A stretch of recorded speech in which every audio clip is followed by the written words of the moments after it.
Hvaljeni su si Marija i Sveti Josip. Evo, danas se javljam iz malo drugačijeg okruženja. Volite li životinje? Ja jako volim životinje. U svom životu imala sam 4 kućna ljubimca. 3 mačka i 1 macu. Što da vam kažem? Volim sve životinje, ali mace su posebne. One imaju svoju narav, imaju svoju volju, vole biti u centru pažnje, kao što recimo jedna mala slatka medena djevojčica koja tu sjedi kraj pećice i grije se. Njeno ime je Lumpi i ima 16 godina.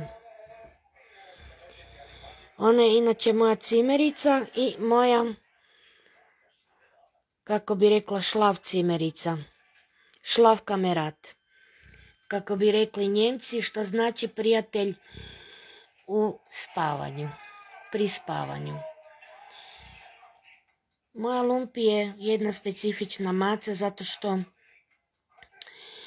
nije kao ostale mace da ima onaj poriv da bi imala glavnu riječ, da mora biti uvijek u centru pažnje, tako. Moja Lumpi je jedna jako skromna maca, jedna specifična maca i jedna vrlo inteligentna i pametna maca. Mačke su inače jako pametne i inteligentne životinje i vrlo su korisne. Ne znam da li ste znali da mačke mogu jako dobro utjecati na ljude koji imaju povišeni krvni i srčani tlak.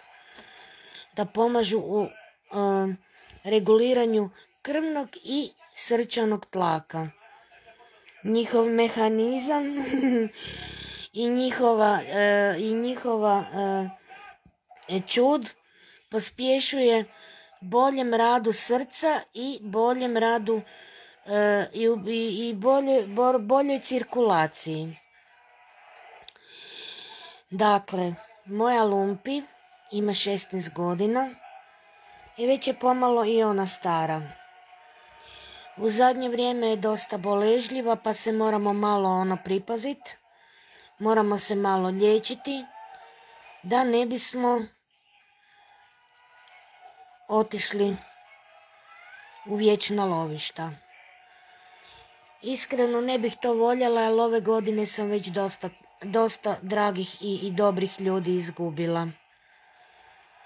Prvo svoga Sivka u veljači, onda mi je majčica umrla u ožujku i tak dalje. Pod antibioticima smo, šta da vam kažem. Ali Lumpi je borac, ona je fajterica, ja vjerujem da će i ovo premostiti. I da će biti sve u redu s njom. Ne znam kako vi ostali, ali ja jako volim životinje. I jako sam osjetljiva kad vidim da netko maltretira životinju. Zato što životinja nije stvar da se prema njima mi ljudi odnosimo grubo i sa mržnjom, nego su životinje stvorovi koje je Bog dragi stvorio za nas ljude da se mi brinemo o njima. Ja nisam vegetarijanac i nikad nisam bila vegetarijanac, ali nikad nisam za nehumano ponašanje prema životinjama koje služe za jelo, kao što su piletina, govedina, svinjetine i tak dalje i tak dalje.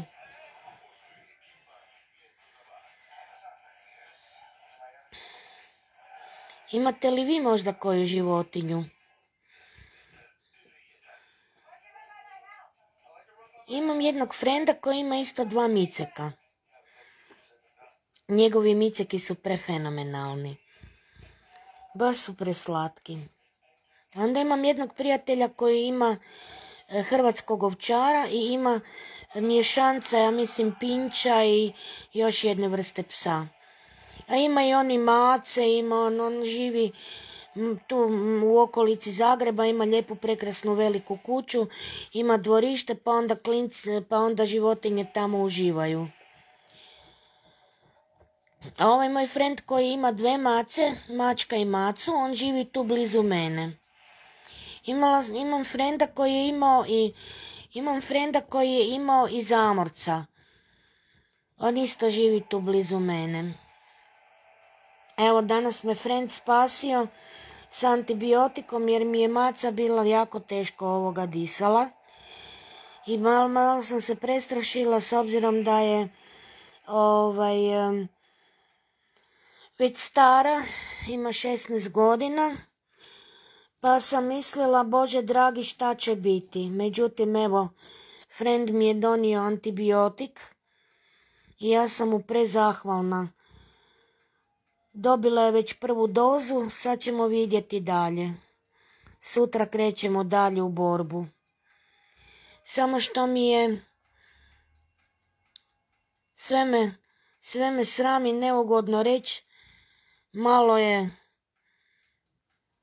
obavljala nuždu svugdje po stanu, pa sam morala cijelo popodne čistiti i brisati i prat i ribat za njom. Pa mi je to bilo malo mučno i teško, baš s obzirom da je danas blagdan, da je danas blagdan svih svetih. Htjela sam ići na svetu misu u crkvu, međutim sve mi je otpalo. Evo, kako čovjek nešto planira, a kad vele čemu se Bog najviše voli, čemu se Bog najviše smije, šta ga najviše nasmije. Boga najviše nasmiju ljudski planovi. Jer nikad ne znaš šta će ti se u datom trenutku dogoditi, a nešto si već isplanirao. Ali evo, moja Lumpi sad lijepo spava tu i baš ju boli kikiriki. Za cijeli svijet. Jako ju volim. Jako ju volim jer je jako inteligentna i pametna maca. I puno sam od nje naučila što se tiče strpljivosti. Ona je nevjerojatno strpljiva maca. Tako strpljivo stvorenje nisam u životu vidjela. U stanju je satima sjediti i čekati da dobije nešto što ona želi u tom trenutku. A ja sam puno toga od nje naučila. Ona je jedna izuzetno jako osjećajna maca. Recimo, mamu je jako volila, za mamu je bila posebno vezana. Od kad je mama umrla, ona se dosta promijenila. Ne u negativnom smislu, ali jedno dugačko vrijeme nije htjela uopće spavati sa mnom u sobi, na krevetu. Jednostavno nije željela spavati. Cijelo ljeto je manje više provela vani na zraku, spavajući u dvorištu, jer su bile velike vrućine, pa sam ju onda puštala, zašto bi morala biti zatvorena u kući, ako je vani lijepo toplo vrijeme. Samo bih joj ostavila hranu, da ima šta za pojest kad dođe u kuću i onda bi opet izašla van. Čudesna su to stvorenja. Ma prečudesna. Ja ju jako volim, a voljela sam i mog Sivka. On je bio posebno drag, isto i mazast. Oba dvoje su bili jako, Sivko je bio mazast isto kao i Lumpi. Lumpi ga nije volila, ali kad ga nije bilo duže vrijeme, recimo ako ne bi došao 1-2 dana, već je bila zabrinuta, već je gledala okolo gdje je Sivko, zašto Sivka nema, zašto se Sivko nije već pojavio. Zašto Sivko nije došao klopati? On je imao nevjerojatan apetit. On je bio mačak koji je mogao pojest vola. Toliko je imao dobar apetit dok je bio mlad i dok je bio zdrav. Međutim, pod zadnje dane već je isto bio sav bolestan i nije bilo lijeka. Mislim da je umro od karcinoma. da je imao nekakav karcinom ili da je možda imao čak i problema sa plućima, pa da jednostavno nije bilo lijeka. I žao mi je za Sivka, jer Sivko mi je otišao i nije se više vratio doma. Tek sam 6 mjeseci kasnije saznala gdje je moj Sivko i gdje je uginuo i na koji način je uginuo. I žalosna sam da mi nije uginuo u kući, jer bi mu ja pružila, ako ništa drugo, barem one zadnje trenutke njegovog života, da mu bude lijepo, da ga mazim, da ga ljubim, da ga nunam, da ga stavim, da ga položim u krilo, da ga mazim, da mu lijepe stvari govorim, da mu pjevam. Volio je jako slušati kad bi ja pjevala. Mamu je jako volio isto. Puno je mamu volio. Ali eto, u veljači mi je otišao zauvijek. Sad je na nekom boljem mjestu. A Lumpi se pomalo počela ponašati kao i Sivko prije nego što je zauvijek otišao. Pa se bojim da, obzirom na njezine godine, da će i ona isto uskoro otići iza duge. A Bože moj, bit će mi teško, jer se čovjek navikne na ta bića, jer oni su stvarno predivna bića. Da smo bar mi ljudi takvi kao što su životinje, kao što su naši ljubimci. Čitala sam bezbroj ovih priča gdje su mace i psi lutalice spašavali djecu, novorođenu djecu, koju bi roditelji ostavili u kanti za smeće ili u nekoj kutiji kraj kontejnera za smeće ili ispred neke zgrade. Nije mi drago kad se ljudi bestijalno i grubo ponašaju prema životinjama, jer su životinje predivna bića. I Bog ih je stvorio zato što ih je želio, a ne zato da bi čovjek ta bića i ta stvorenja uništavao. A puno već životinja stradalo i tko zna koliko puno životinja strada svaki dan u nekim zemljama Azije, Rumunjske, Bugarske. To su glavne klaonice uličnih pasa i mačaka. Ne bi mogla nikad pojesti pseće meso, niti bi mogla pojesti mačije meso, zato jer mi je to apsolutno devijantno i neprirodno. Postoje životinje koje su za jelo predviđene, ali to sigurno nisu psi i mačke. To sigurno, to sam uvjerena u to da nisu. Da Bog nije mačke i pse stvorio zato da se kolju i da ih se uništava i da ih se eutanizira, da ih se žive baca u nekakve pokretne spalionice kao što su to radili u Ukrajini 2012. godine. Prije nego što je počelo Europsko nogometno prvenstvo, oko 500 000 uličnih pasa i mačaka su jednostavno egzekutirali. To je bilo nešto prestrašno. Meni je žao što Ukrajina sad toliko pati. Zaista je. Jer ljudi nisu krivi. To nisu radili obični ljudi kao što smo mi. To su radili ti raznorazni kako se njih sanitarni tehničari ili kako se njih već naziva, ili ovi iz šinteraja što drže te životinje jadne, onda ako do određenog datuma nitko ne dođe po tu životinju, onda jednostavno spavaju. Mislim, to su pregrozne stvari. U kozmetičkim ovim tvrtkama, kako isto pse, zečeve, miševe, šta sve ne rade s tim životinjama, kakve testove, kako uništavaju, kako ubijaju te životinje. To se lijepo vidi u onom filmu Planeta majmuna u kojem glumi u glavnoj ulozi Mark Wahlberg.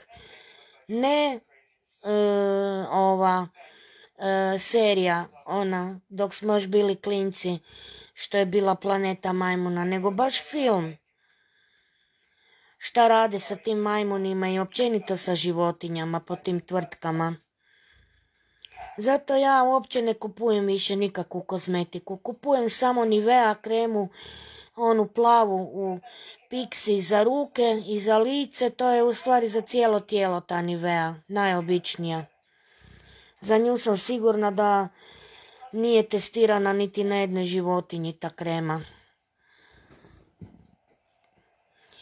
Oštar sam protivnik bilo kakvog zlostavljanja životinja. Neko će reći da, životinje su zaštićenije od ljudi, zaštićenije od nerođene djece. Nije to istina. Ja se molim i za nerođenu djecu. Da je svijet kreiran po mojim nekim direktivama, ne bi nikad bilo rata, ne bi nikad bilo mržnja, ne bi nikad bilo rastava braka, ne bi nikad bilo zlostavljanja životinja i ne bi nikad bilo pobačaja. Ali ja, nažalost, nisam nitko. Nisam netko, nego sam nitko. Ali u Božjim očima sam netko. I u Božjim očima smo svi netko. Jer nas dragi Bog sve ljubi. Sve nas neizmjerno voli i ljubi. A možda malo zericu više one koji imaju osjećaja prema drugim stvorenjima i stvorovima.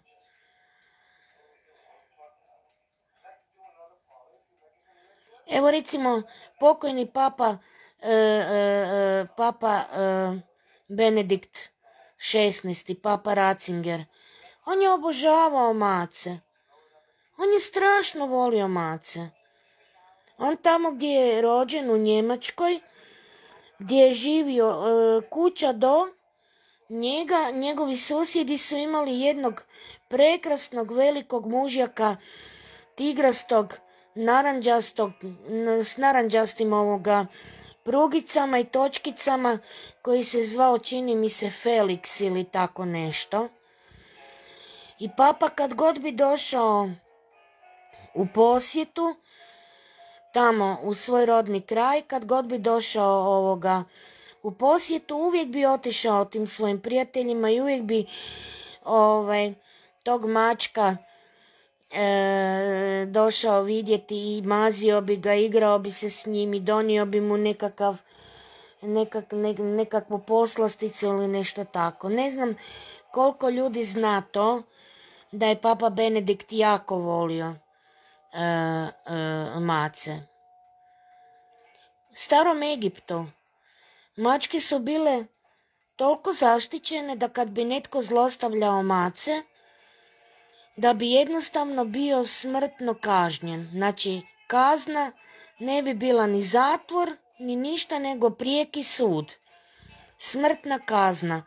Toliko su stari Egipćani cijenili mačke kao stvorove, kao životinje. I bile su uvijek zastupljene, te egipatske mace su bile na dvorovima faraona, njihovih podanika, njihovih starješina, oni koji su bili uz faraona, koji su služili faraonu, koji su bili imućni. Uvijek su mačke bile tamo zastupljene kao članovi dvora. Toliko su Egipćani volili mace. Znači, za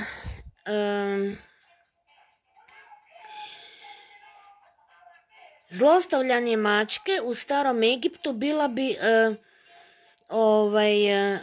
isto tako smrtna kazna. Znači, smrtna kazna. Onda recimo gore na Himalajama, u Siamu, isto tako su mačke vrlo cijenjene.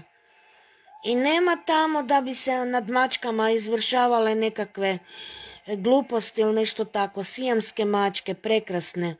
Himalajske mačke, predivne.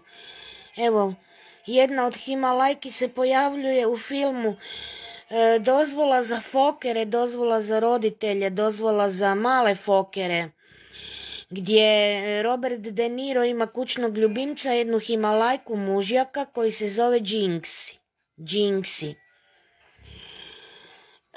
I izuzetno su inteligentne i može ih se izdresirati i pametne su, može ih se izdresirati isto kao i svaku drugu životinju. Ja se toplo nadam da će Lumpi biti dobro i da ćemo se izvući i da ćemo još poživjeti kojih, pa barem 100 godina. Zezam se. Ali mačke inače duže žive od pasa. Evo, moja Lumpi ima već 16 punih godina, druge godine u veljači će napuniti 17. Ja se toplo nadam da će poživjeti. Eto, ukratko to bi bilo to.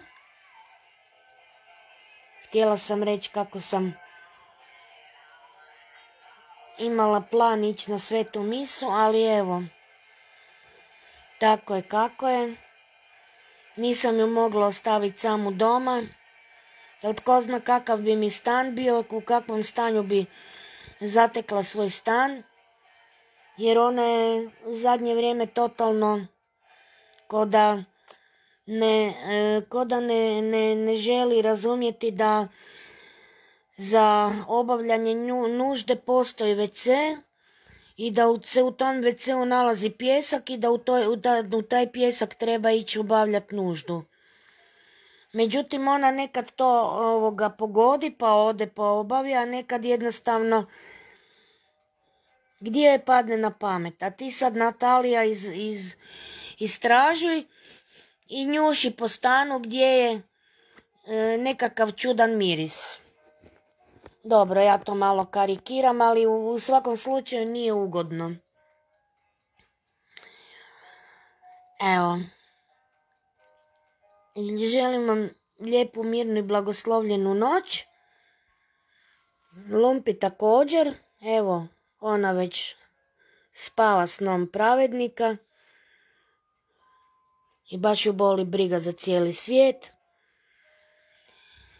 A ja vam želim sve lijepo i nek vam bude mirna i blagoslovljena ova noć. I čuvajte svoje ljubimce. Nemojte ih puštati na hladnoći da budu vani. Puštajte ih u kuće. Nemojte biti grubi prema svojim ljubimcima. Nemojte pse držati u boksevima jer je to užasno meni grozno. To mi je toliko grozno, toliko mi je to, kako bih rekla, grubo, bezosjećajno. Puštajte svoje ljubimce u kuću. Nemojte ih držati vani, pogotovo sad kad dolazi zima.